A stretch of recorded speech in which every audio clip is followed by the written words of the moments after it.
নমস্কার বন্ধুরা, বিথিকা সিনহা ব্লগে সবাইকে স্বাগত জানাই। সকালে চলে এসেছি আমার কিচেন গার্ডেনে। দেখুন এই করলা গাছটা কি সুন্দর হয়েছে না। বাড়িতে ছিলাম না, তাতেও দেখছি গাছটা কিন্তু বেশ সুন্দর আছে। আসলে এখন বুঝতে পারছি, গাছ করতে করতে বোঝা যায় তো কীরকম কোন গাছের কোন প্রকৃতি।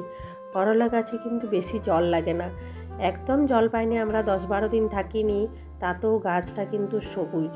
রোদ্দুরের দরকার হয় বেশি, জলের দরকার হয় কম করলা গাছেতে। আমার গাছ করতে করতে যা অভিজ্ঞতা সব কিছুই আপনাদের সাথে শেয়ার করব। করলা গাছ বলা যায় না, এটা হচ্ছে উচ্ছের একটু বড়টা। যে কোটা বার হলো সেগুলো তুলে নিয়েছি। আর এইদিকে এসছি আমার মূলো গাছগুলো দেখতে। দেখুন মূলো গাছগুলো খুব সুন্দর হয়েছে। এখন যে সুন্দর পাতাগুলো কচি কচি আছে, এই সময় খাওয়াটা খুব ভালো হবে। তাই মূলো শাক ভাজা করব, সেই জন্য যে কোটা পাতা প্রতিটা গাছ থেকে একটা দুটো করে পাতা তুলে নিচ্ছি।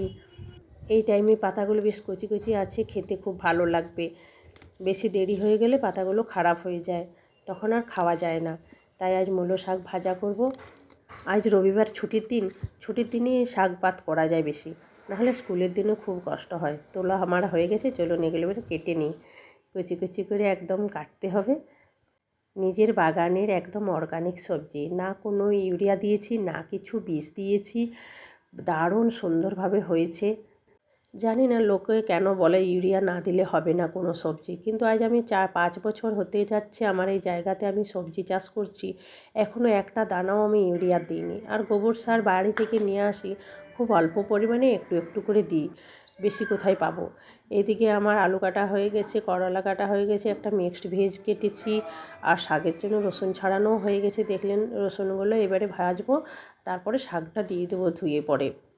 রসুন এইরকমভাবে ভাজা খেলে শরীরের জন্য খুব ভালো। যাদের আর্থারাইটিস রোগ আছে, মানে বাতের ব্যথা আছে, হাঁটু বা কোমরে ব্যথা করে, তারা রসুন যদি অল্প হালকা করে ভেজে খান, শরীরে বেশি কাজে লাগবে। দেখুন ভাজাটা আমার হয়েই এসছে, দেখতে দারুণ সুন্দর লাগছে না, মনে হচ্ছে এখনই খেয়ে নিই। সমস্ত রান্না কমপ্লিট করা হয়ে গেছে, সব নামিয়ে দিয়েছি। খাবার ডাল করেছি, মূলো শাক ভাজা করেছি, ছেলের করলা ভাজা, পাঁপড় ভাজা। ওই যে ছেলে রেডি হয়ে বসে আছে, ফোন দেখবে। আজ বেশ কিছুদিন হলো আমাদের টিভিটা খারাপ হয়েছে, টিভির লোক নিয়ে এসে ক্লান্ত হয়ে পড়ছে, কিন্তু টিভি আর সেই কিছুতেই সারানো যাচ্ছে না। ছেলে শাক ভাজা খেতে চায় না, ওটা আমাদেরই হবে বেশি।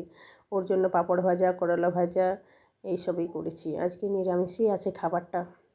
ছেলে আমার 1 বছর বয়স থেকে করলা ভাজা খাচ্ছে। যখন 1 বছর বয়স তখনও শুরু করেছিল ভাজা খেতে। অন্যরা সত্যি, আর ভাতের মধ্যে সেই যে ছোটো ছোটো করলাগুলো নিয়ে এসেছিলাম, সেগুলো ভাতের মধ্যে সেদ্ধ করতে দিয়ে দিয়েছি, এগুলো আমরা খাবো। সত্যি বাজার থেকে কোনো কিছু নিয়ে এলে না, ভাতের সাথে সেদ্ধ করতে দিতে ইচ্ছে করে না, মনে হয় যতই ধুই সেগুলো পরিষ্কার যেন হয় না মনের দিক থেকে। কিন্তু নিজের গাছের তোলাগুলো, ওগুলো তো সত্যি খুব ভালো লাগে। আমার এখন একদম বাজারের সবজি খেতে ইচ্ছে করে না, কিন্তু সব কিছু তো আর তৈরি করতে পারি না নিজের বাগানের মধ্যে, তাই খেতেই হয় একটু আধটু। খাওয়া দাওয়ার পর আমরা একটু দুজনে ছাদে উঠেছি দেখার জন্য, ওর বাবা গেছে টিভি সারাবার লোক নিয়ে আসতে। দেখুন আমাদের রাস্তাটা কি বাজে লাগছে দেখতে। আজ 5 বছর ধরে অপেক্ষা করছি কবে রাস্তা হবে। ওই যে ওর বাবা নিয়ে চলে এসছে। ও এমন আবার টিভি মিস্ত্রি যাকে নিয়ে আসতে হয় আবার পৌঁছাতে হয়। ছেলে তো দেখে দারুণ খুশি, টিভি আমার এবারে দেখতে পাবো। ও দুপুরটা একটু বেশি দেখে, সবসময় টিভি চালিয়ে রাখে, তাই ওর ফাঁকা ফাঁকা লাগছে। আমার হাজব্যান্ড চাকরি পাওয়ার পর এই টিভিটা কিনেছিল, তাই এটা ফেলতে ইচ্ছে করছে না, কারণ এখনও এই টিভিগুলো সারানো যায়। আর এই মিস্ত্রি হচ্ছে খুব ভালো, উনি সারতে পারেন, তাই যখনই খারাপ হয় তখনই ওনাকেই ফোন করা হয়। এলইডি টিভি কিনে নিলে তো ওগুলো তো একবার খারাপ হলে আর সারানোও যায় না, সব ফেলে দিতে হয়। তাই 2-3 বার খারাপ হলো, সারিয়ে নিলাম। এরপর যদি খারাপ হয় আর সারাবো না ভাবছি, এরপরে কিনে নেবো একটা টিভি। দুপুরে খাওয়া দাওয়ার পর বাসন ধোয়ার সময় যে কটা ভাত থাকে সেগুলো কিছুটা কুকুরের জন্য দিই, আর কিছুটা পাখির দেওয়ার পরে যদি আরও কিছু ভাত বেশি থেকে যায়, তখন আমি এরকমভাবে গাছের গোড়াতে দিয়ে দিই। তারপর গাছের গোড়াতে এরকমভাবে ভাতটা দেওয়ার পর ওপর থেকে মাটি দিয়ে দিই, তাহলে ডিকম্পোজটা তাড়াতাড়ি হয়ে যায়, পিঁপড়ে লাগার ভয় বা ইয়েটা থাকে না। এরকমভাবে আমার রান্নাঘর থেকে টুকিটাকি যা কিছু বার হয় সেগুলো দিয়েই আমি গাছে কাজ চালিয়ে নিই। এখনও টিভি হয়নি, আরও একদিন লাগবে বলেছে। তাই ছেলে আমার খেলাধুলা শুরু করেছে এখন, অদ্ভুত রকমের খেলা চলছে ওর। আপনাদেরকেও শোনাবো। তার আগে বলি, যারা নতুন দেখছেন তারা অবশ্যই চ্যানেলটি সাবস্ক্রাইব করে পাশে থাকুন, আর ভালো লাগলে একটা লাইক আর কমেন্ট করবেন।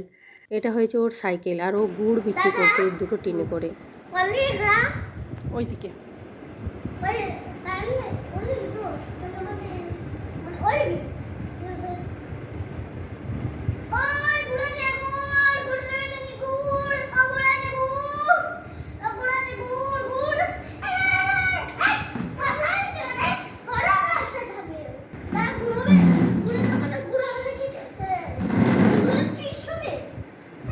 আজকের ব্লগটি এখানেই কমপ্লিট করলাম। সবাই ভালো থাকুন, সুস্থ থাকুন। দেখা হবে পরের একটি নতুন ব্লগে।